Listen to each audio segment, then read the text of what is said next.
Hello.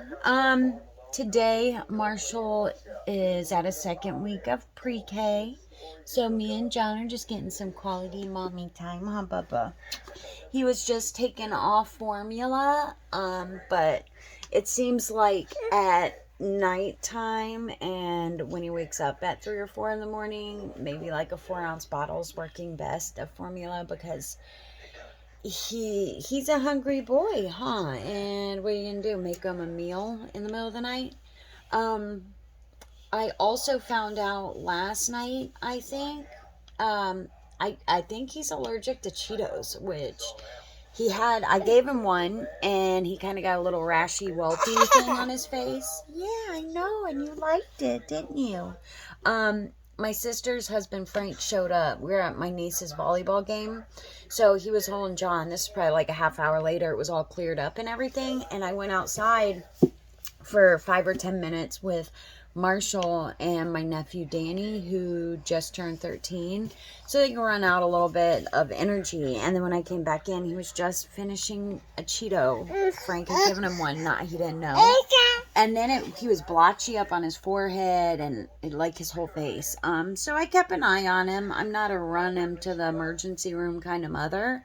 And it went away in like probably 10 or 15 minutes. So I'm a little concerned that maybe he's going to have like a wheat allergy or something like that.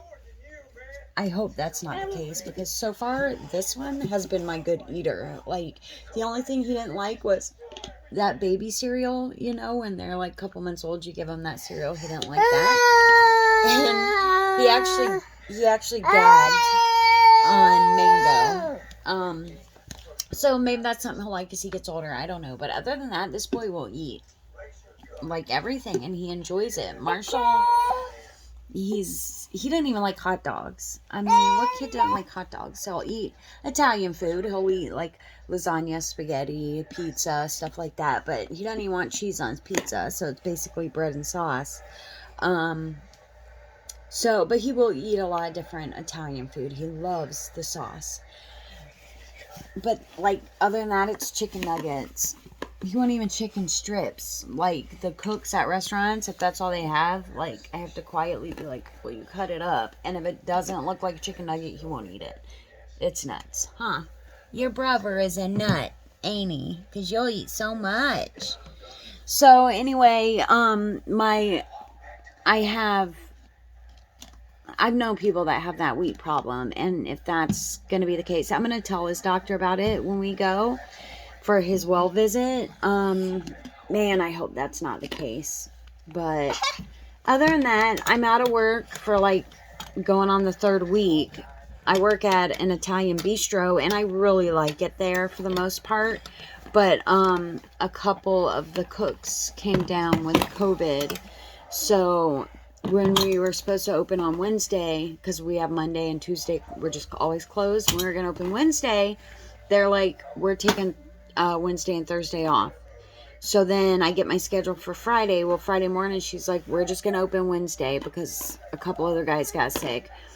Well, then yesterday, I got my that day's schedule, and then I got a text saying, oh, we're not going to open until the 1st September.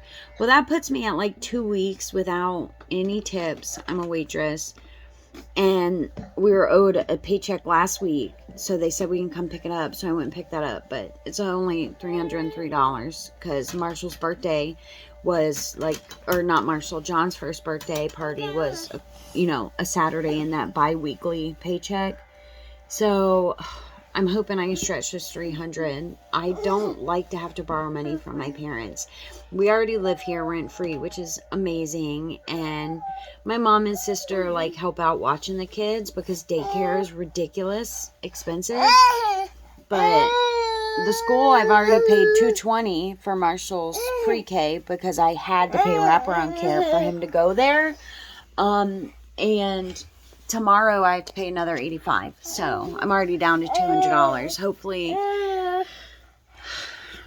I don't know. It stinks, but y'all are worth it. It's just when you're not bringing in tips, And it's not even something like a vacation that I knew about. I've been expecting to work these couple weeks, and now I'm not. That's easy $1,000 I'm out. So, man, let's just pray that we don't have any huge, like, expenses come up, because I don't have a big chunk of savings right now. I've had a lot of issues with my car, and since John's been born, I've put closer to $5,000 in that car, because it's always, oh, this $800 thing, and then you know it's gonna work. It's always something, you know. But so hopefully we don't have any big expense come up, because then I'm kind of screwed. So I don't know, just kind of figured I'd let y'all know what's going on in my life. And I don't know, I'd really like to hear from other mothers, especially if you're in the same situation where you don't get taxpayer assistance and you don't get help from the father, which is a good thing, because he's basically, I started finding drugs in my house when Marsha was 3 and I was pregnant with John, and he lied about it and everything, and I can't have that around my kids. And I mean, like I said, he doesn't even know the baby's name. He hasn't tried to see Marshall once, and it is August, the end of August 21, and I left him May of 20, and he hasn't once seen his kids. It astounds me. I would do whatever I could just to see, hug them. Like, it's amazing how some people don't love their kids, and then there's parents. Most parents are like me, where they'd die just to... Anyway, I will talk to y'all later.